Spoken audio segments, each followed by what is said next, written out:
गुजारिश ये है कि अल्लाह पाक ने फरमाया वलिल्लाहिल इज्जतु वलि रसूलिही वलिल मुमिनीन।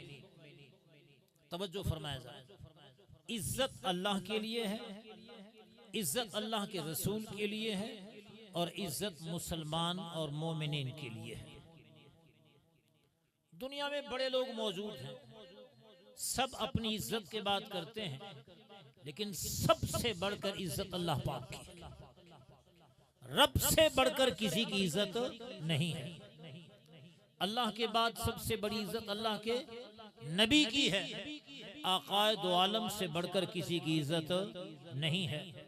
अल्लाह रसूल के तवस्सुत से फिर सबसे बढ़कर इज्जत मोमिनीन मुसलमानों की है। और याद रख कि इज्जत देने वाला खुदा है। वह तो इज्जु मन तशाउ वह तो जिल्लु मन तशा, जिसे चाहे इज्जत दे, जिसे चाहे जिल्लत दे।